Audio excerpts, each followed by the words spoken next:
Hello, everyone, and welcome to Slash Film Daily for Wednesday, August 19th, 2020.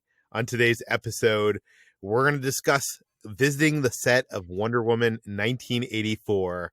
This is Slash Film Editor-in-Chief Peter Sciretta, and joining me on this podcast is Slash Film writer Hoai-Tran Bui. Hey, everyone. So, you visited the set of Wonder Woman 1984. Where and when did this happen? So this took place back in 2018, back 2 years ago, in London, United Kingdom. It was actually shot at the Leavesden studio, and I kind of got around to it because they were originally shooting on location in Washington, D.C., and 2018 was back when I was living in DC, or 2017 rather, and we kind of bugged Warner Brothers enough to say, how about since we already saw some of the footage that they shot in DC, what about the set visit? So I managed to see part of what they're shooting in DC and then we were like, we have a writer there. Yeah. You don't have to fly us out. You don't have to put us up. She could just drive down or whatever. Exactly. Like, let me in. Yeah. But no, instead of letting that happen, they fly you, halfway around the world or whatever. Yep, they fly me all the way to London, where they were shooting on a studio lot, which, wasn't as exciting as DC, but still was very, very exciting. But it was so long ago, but I still remember it vividly because it was one of probably my favorite set visits I've done, just because of how wonderful I got to speak to Patty Jenkins, Gadot, and Chris Pine, and it was we got to see quite a bit of the movie, more than I anticipated us seeing. Okay, let's put this in perspective really quick. I looked this up. So when you visited the set in August of 2018, the movies that came out in the theaters right around then were Crazy Rich Asians and The Meg. So that's how long ago this was. A long time ago. It seems like a lifetime ago. Okay, so you traveled to London. Before we get into anything that's, we're going to discuss details and stuff like that. So we'll give you a point where you, listener, who wants to avoid everything can tune out. But I guess in the super vague way, your spoiler-free takeaway from what you saw and experienced that day on set. My spoiler-free takeaway was excitement, because I felt like from what I saw and what I knew of Wonder Woman 1984, I could kind of tell that this was a movie that would have a more political bent and maybe have something to do with current day issues, despite it being set in the 80s. It's setting in Washington, D.C., as well as sort of the Cold War atmosphere that was going on. Felt like it was going to be aiming at some sort of commentary that we rarely see in a superhero movie. And what I saw on the set sort of validated that thought. And while we were there, we got to see one big action sequence that was shot and that that you see a little glimpse of in the trailer. And we also got a look at the stadium that is used in the Themysciran Amazonian Olympics that takes place in flashback in Wonder Woman 1984. So it was a lot of things that, like, they didn't quite tell us the overall plot and details of it, but from what we saw, I could kind of piece together what was happening. And even more now that, like, the film was scheduled for 2020, which is an election year, it felt very much like this film was going to be making a commentary on our current administration. Despite it being shot in 2018, it feels even more relevant now, just because of how the world has kind of moved from then. So it's really interesting how this film, despite being set in the 80s, is incredibly timely. And I felt like shall I go into detail about how okay, let's give a spoiler free, or let's give the spoiler warning, I guess. Now I should say, before you start, HT, mm-hmm. Everything that they show a journalist visiting the set is very calculated. Mm-hmm. Like they don't, like, they're not going to show HT, how the movie ends typically. Mm-hmm. Or, like reveal anything that, like, they wouldn't want you to know. They are expecting that this journalist is going to write about this months before the film comes out, in this case. So I guess what I'm saying is, like, you can listen to this if you watch the trailers and stuff. I guess, you got to go based on how you feel. I don't think HG's going to spoil anything major. She's just going to tell you what she's on set, what she learned. That said, there is details and stuff here that some people wouldn't want to learn. So you have been warned. You can walk away now if you choose to. Okay. Let's get into it. I guess let's talk Patty and Gal, because you talked to both of them. Mm-hmm. How were they? So Patty, we actually caught in between them shooting the sequence that takes place in the White House corridor. We see a glimpse of that in the trailer, which is a fight between Diana, Steve, and a couple of guards. And what are the names of the White House security? I can't remember. Secret Service. Secret Service. Yes. I lived in DC, obviously. But yes, we caught her in between shooting that, and she was obviously still kind of juggling everything that was happening, and yet she sat down with like a coffee cup balanced on her knee, looking very positively unruffled, as like the latest assistant was just whispering about the latest emergency in her ear and just kind of calmly answering our questions. So she felt very much like she had so many things under control and had such a controlled chaos around her that it was kind of like, this is going to sound cheesy, but it was kind of like seeing Wonder Woman in action. I was like, wow, she's like a real live Wonder Woman. And it was really cool to see. I feel like, having been to a couple of sets, there is a degree of chaos that takes place in these things.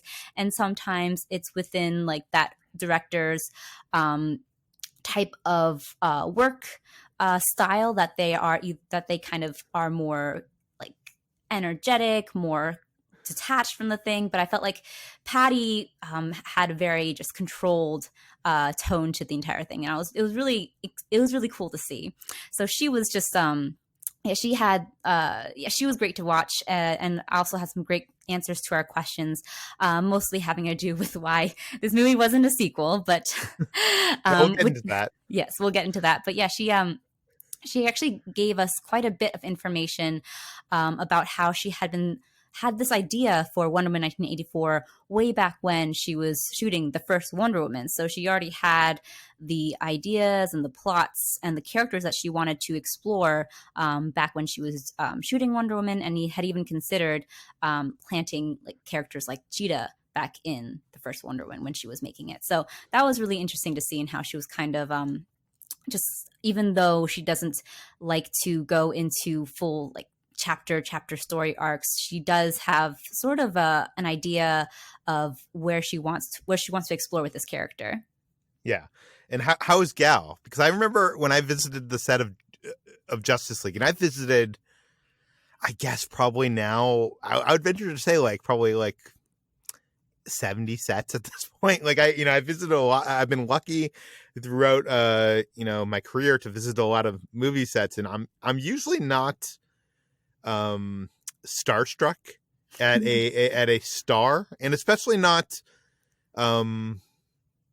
I mean, Gal Gadot at the time was in Nothing. Do you know what I mean? Right? Like she was furious. Yeah, which I didn't even remember she was in. So like, it's not like whatever, but seeing her on set of Justice League and seeing her in the Wonder Woman costume, and usually when you see the people in their costumes on like these superhero movies, it really looks like cosplay. Like it looks like an uncomfortable situation. It doesn't look like they are the character. Mm-hmm. They turn it on once the cameras roll and stuff.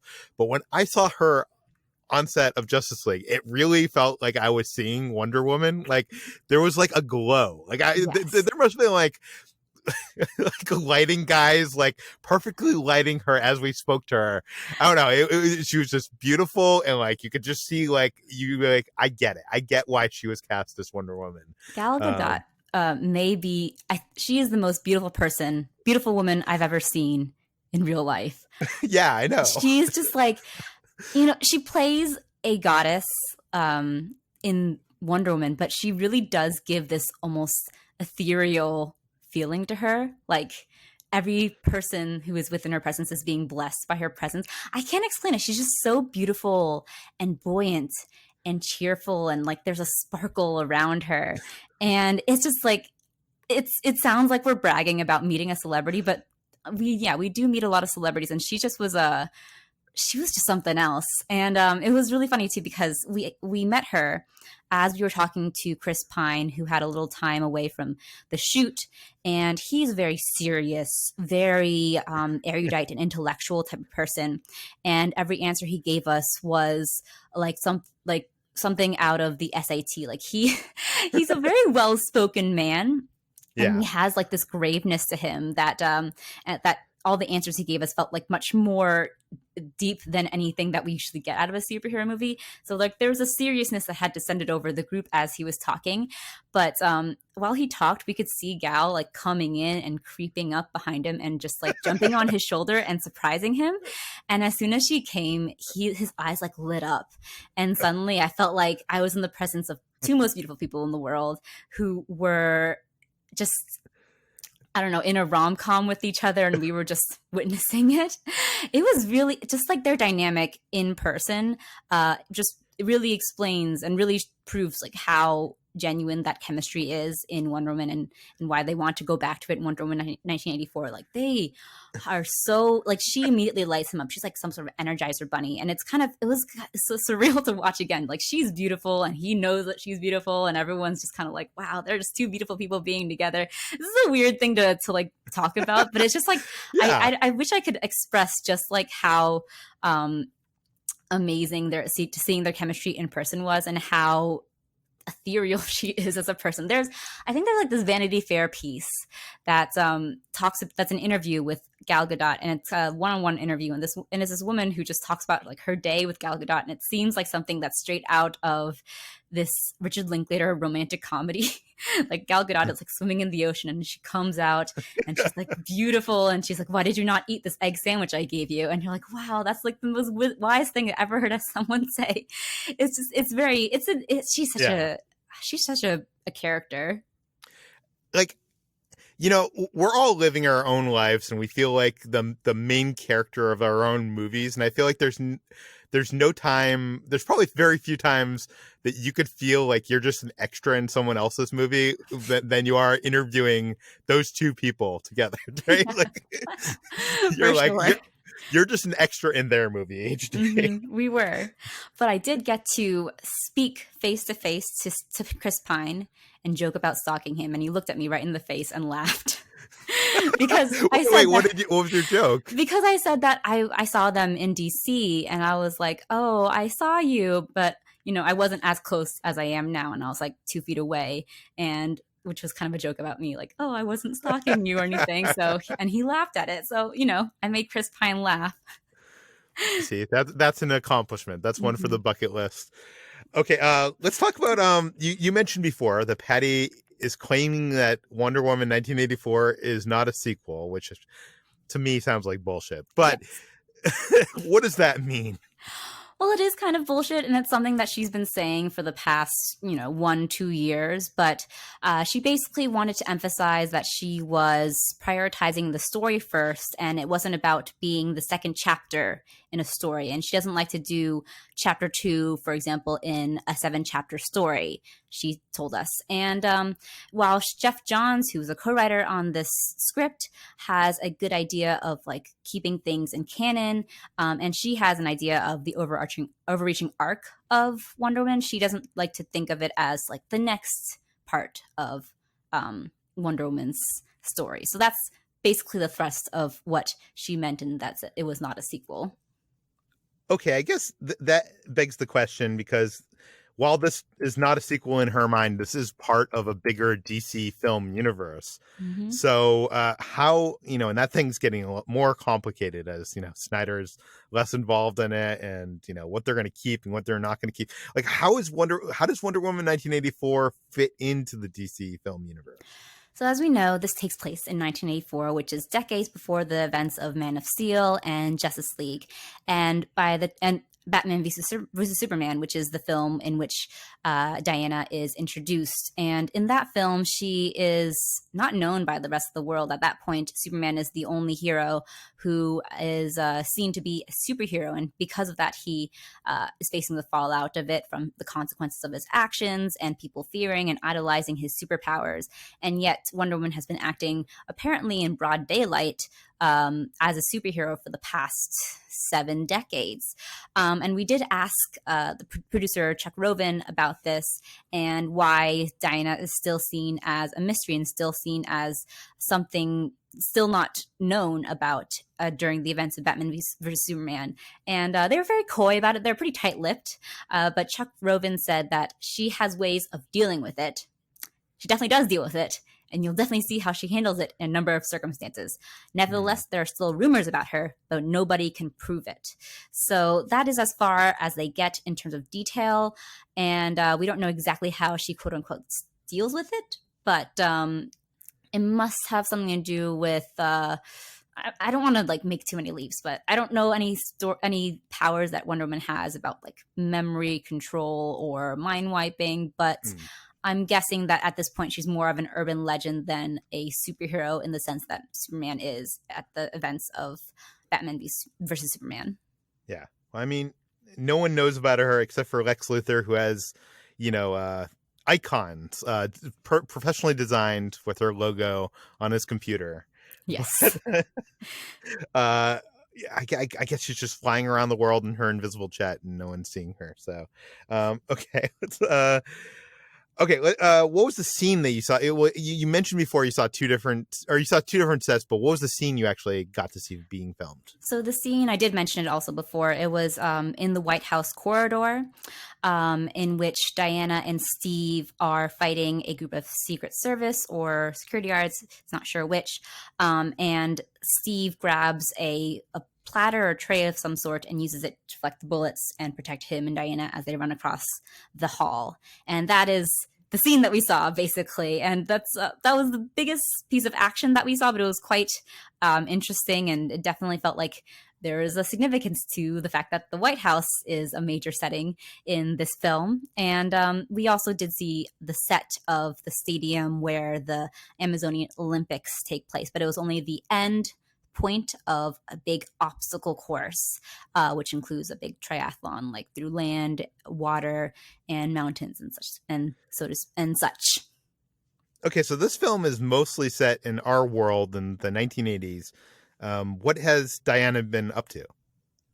So Diana has been dutifully protecting humanity for the past 60 plus years, but keeping out of sight. And she's described as being still detached and from the rest of humanity and lonely ever since Steve Trevor's death. And that's something that she is kind of struggling with at the beginning of the film, despite making a new friend with Barbara Minerva. But that, soon changes when Steve Trevor miraculously somehow comes back.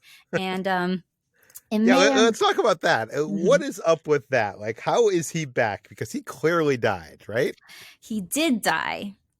And this is the part where I start to perhaps speculate. I don't want to go. Well, how about this? Let's get to the speculation at the end of this episode so that people can tune out there. Not that you know anything, but sometimes speculation can be true, and then does it become a spoiler? I don't even know.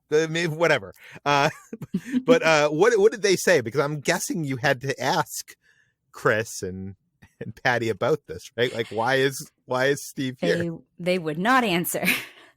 They basically gave no how as to how he was back, but they did say that bringing him back was a chance for them to expand upon the dynamic of Steve and Diana, which was such a big and delightful appeal of the first Wonder Woman.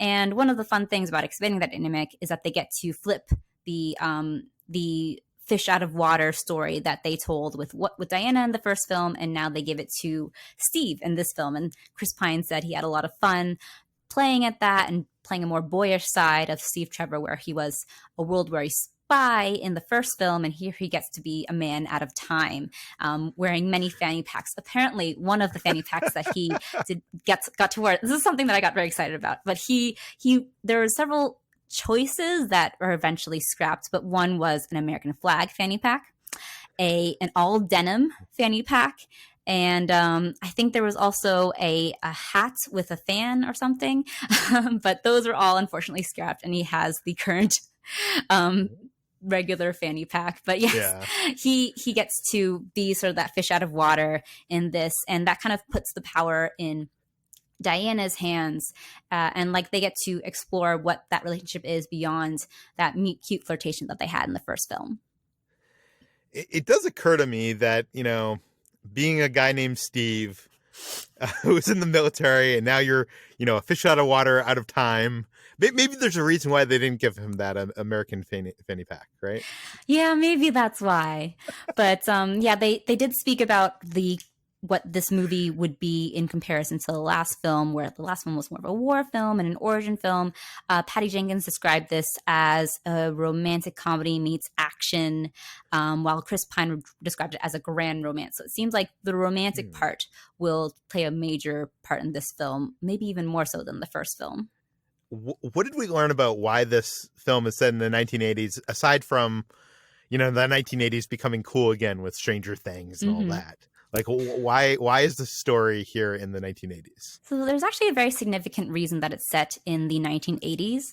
And both the assistant producers as well as Patty Jenkins spoke about how the 80s to them were a symbol of both America at its heights and America at its lowest points, and about how it is an era of excess, of decadence, of that kind of American dream being realized, but also how that American dream was an illusion in many ways. And that is embodied in the villain played by Pedro Pascal, who we now know is Maxwell Lord. Back then, they would not reveal that it was Maxwell Lord. They just said that he is the president of Black Gold International, and that he is a desperate, self-obsessed, fraudulent entrepreneur who runs a business selling the American dream.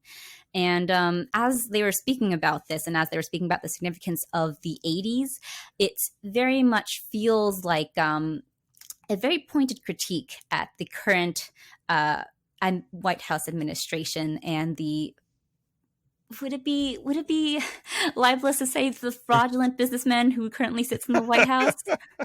I think that's kind of fair. I think some of those definitely accused of that, right? Like, yes. Yes. He has gone to court for such things. So it definitely feels like they picked this era for a reason. And it's interesting too, because in the 80s, Ronald Reagan was president. He was the president that was most symbolic of the 80s. He was president in 1989. And there have been a lot of articles and pieces that have drawn comparisons between Reagan, who is an icon of political conservatism, with Trump. And that's something that I think is pretty intentional, even if it's something that they don't quite say explicitly. They didn't quite say explicitly during the set visit, but I feel like that was a pretty easy line to draw. Yeah, but by the way, to give you give the people out there listening another indication of how long ago you were on set, Pedro Pascal had not yet even gone to film The Mandalorian at the time that he was making this movie. So that's how long ago. We're probably, when does Wonder Woman come out? It comes out like later this year, right? Yeah, it comes out October 2020. So it comes out. So we're gonna get 2 seasons of The Mandalorian before we get. Wow. Before we get this movie. It's kind of crazy. Yeah. It is kind of crazy.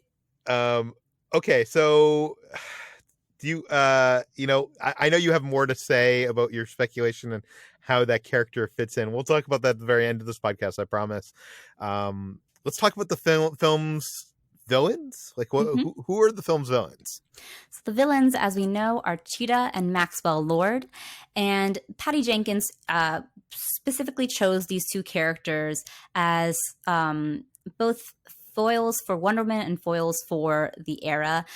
Cheetah, she felt, was a very symbolic of Wonder Woman's own sort of emotional journey. And Cheetah, of course, is known as one of Wonder Woman's biggest rogues. She's often viewed as her main arch nemesis because of just how she is the embodiment of rage and envy, as opposed to Wonder Woman's own dignified compassion. And in this case, Patty Jenkins thought that Cheetah, who is a character who wants to be like other superheroes and gods, would be a really great emotional foil to Wonder Woman.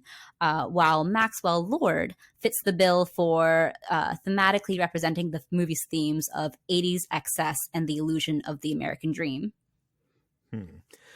Okay, how are all these going to connect? We'll talk about that in a second. But you did mention earlier that Patty mentioned that she was originally thinking about introducing Cheetah in the first film. Yeah, she originally wanted to plant the seeds of Cheetah at the end of the first film because it would have made like a pretty clean throughway of the first film dealing with gods and the gods interfering with that of humanity and a human who wants to be God. But she doesn't go into specifically how she would have planted Cheetah in it, but that was something that she had originally considered before eventually saving Cheetah for Wonder Woman 1984. Okay, we've gotten up to the time. HT, okay, first of all, head on out if you don't want to hear HT's theory, her speculation on how this all, what this all means, how this is going to come together in the film. HT doesn't know anything more than basically what she has previously said. This is all basically her being a journalist, or one of those people that watches Lost every week and trying to like add everything together and figure it out. Sometimes you do figure it out, and then sometimes it's just like a polar bear in a zoo, whatever. Anyways, so I guess HT, what do you think this is all about? Like, what do you think this film is going to be? So the main conflict, I think, is set up with Pedro Pascal's Maxwell Lord and his promise of selling the American dream.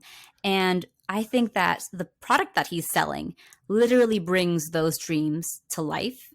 And that is what turns Barbara Minerva into Cheetah. She turns into a confident, sexually courageous young woman. And that is her dream. But Diana's dream, because we are introduced to her as lonely, detached, missing Steve Trevor, her dream is for Steve Trevor to return. So I think... Wait a second. This is very interesting. Mm-hmm. So is this like in your theory, is this like a pill, or is it like, so it makes sense for Cheetah, like that I can totally get behind. But for Diana, like, is she just imagining she's seeing Steve, or is he actually there? Like, how does... I think he's actually there. I think maybe she accidentally activates it in some way. But like she doesn't intentionally use this product, or maybe something happens and that this product is used without her knowledge, and she accidentally brings Steve Trevor back to life without knowing how he was brought back to life. But it was through this whatever miracle product that Maxwell Lord is selling. And so because of that, I think that the main emotional arc of this film is that Diana will realize the power that brought Steve back is exactly what she's trying to stop, and that she has to sacrifice Steve Trevor in order to stop Maxwell Lord and whatever his scheme is, and his product that brings people's dreams to life. So this sounds like a very good theory, HT. Yeah. So I'm thinking that it's gonna have there's gonna be a lot of self-sacrifice again at the end, and it's gonna be a pretty tragic story, an emotional story for Steve and Diana. So I don't think it will undercut in any way his death in the first film. I think it'll only make it even sadder. Yeah. So this is my theory, but based on what I saw on set and what they kept telling us about the American dream and Maxwell Lord's part in it, I feel like this is exactly where the movie is heading. It is a good theory, and this sounds like a good way to execute on this. I'm always nervous whenever a film, or like especially a franchise that is like a bigger universe thing, like that is not just like isolated to this one story, when they come up with a concept that can bring people back from the dead, which I guess they already did with Superman, right? So I guess it's not that big of a deal. But like having that technology out there basically means that there's no consequences. But I guess if in the end they destroy this technology, then it no longer exists, and then there's no problems, right? Yeah. And I'm sure there's some sort of con to this technology or this power. Like if she lets him live, then the rest of the world dies or something. I don't know. There's going to be some stakes to it. So there's probably going to be a reason that she has to, let Steve Trevor die again, potentially. Okay, well, this was a fun conversation. HT has a number of stories from her Wonder Woman set visit. How many stories did you write? Like, I think there's like at least 6, right? There's six Maybe 7. stories. Yes, there's one big main set visit report, which I encourage you to read because it's the most thorough, but there's a bunch of other smaller stories that are also good to read. And the one which just basically hones in on Gal Gadot and Chris Pine's sparkling chemistry. Okay, we'll link all of those in the show notes. You can find this podcast on iTunes, Google, Overcast, Spotify, all the popular podcast apps. Please feel free to send us your feedback, questions, comments, concerns to us at peter@slashfilm.com. And please head on over to our iTunes page, tell your friends, spread the word, and we'll see you on Friday.